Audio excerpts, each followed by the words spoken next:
In the summer of 1944, delegates from 44 nations gathered at a mountain resort in rural New Hampshire. They had come to rebuild the world, but while everyone was focused on the wreckage of a Second World War, a quieter transaction was taking place in the conference rooms and corridors. One currency was being quietly dethroned, and another was silently crowned in its place. The British pound sterling, the dominant reserve currency of the world for over 200 years, was dying, and almost nobody in that room wanted to admit it. The day the dollar replaced sterling and nobody saw it coming, to understand what was lost at Bretton Woods, you have to first understand what sterling was. For most of the 19th century and well into the 20th, the British pound wasn't just money. It was the money, the financial language of the entire planet. By 1870, Britain controlled roughly 40% of global foreign investment. London's banks didn't just finance British industry. They financed Argentina's railways, Egypt's canals, India's cotton trade, and American expansion westward. The pound was backed by gold, administered through the Bank of England, and trusted absolutely. If you were a merchant in Bombay, a coffee exporter in Brazil, or a rubber baron in Malaya, you priced your contracts in sterling. This was the financial operating system of the modern world, and it had been running largely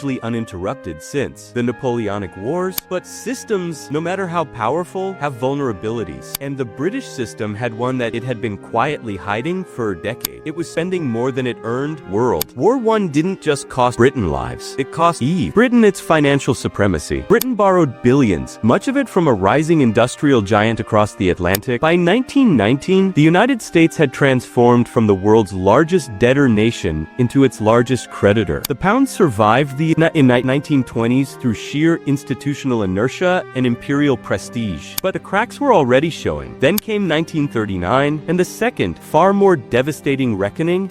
World War II is remembered as a military conflict, but it was also, at its core, a financial catastrophe for the British Empire to fight Hitler. Britain needed weapons, food, fuel, and machinery, most of it manufactured in the United States. And America, at least initially, wasn't giving it away. The Lend-Lease Act of 1941 helped, but it came with strings. Quiet, almost invisible strings the Americans demanded as a condition of support that Britain commit to dismantling the sterling area's trade preferences after the war. In other words, open your empire's markets. Stop protecting the pound's privileged position in global trade. Britain, with its back against the wall, agreed by 1945, Britain's gold and dollar reserves were nearly exhausted. The country that had financed the world for a century was now dependent on American credit to survive the winter. John Maynard Keynes, Britain's most brilliant economist and its chief negotiator, understood the magnitude of what was happening. He wrote privately that Britain was facing a financial Dunkirk, a strategic retreat, humiliating but necessary for survival. He boarded a ship to America in the summer of 1944, carrying with him an audacious plan to reshape the entire global financial order, one that might still save sterling's role in the world.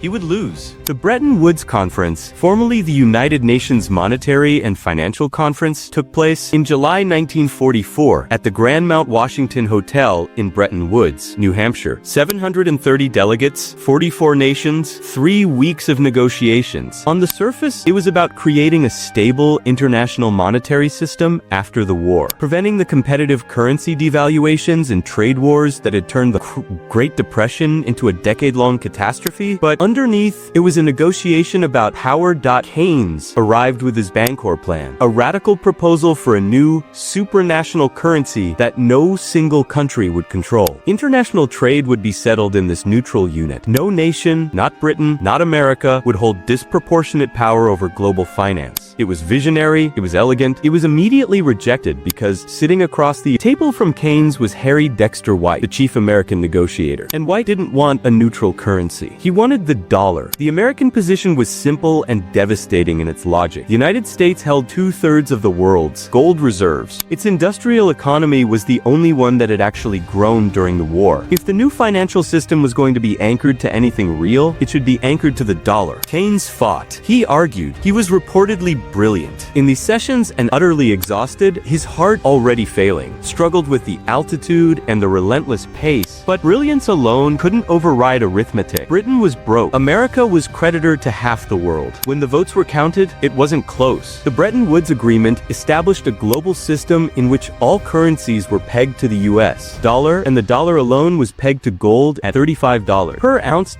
In a single stroke, the dollar became the world's reserve currency. Sterling was not dethroned in a battle, it was dethroned in a conference room over tea and formal memos. While exhausted men in suits quietly signed away to centuries of monetary dominance, asterisk, what is remarkable about the sterling dollar transition is not how fast it happened, but how long the fiction was maintained that it hadn't happened. Britain clung to sterling's reserve currency status for years after Bretton Woods. The sterling area, a bloc of nations that held their reserves in pounds, continued to exist well into the 1960s. Britain's politicians, its bankers, its public all were deeply reluctant to accept the new reality.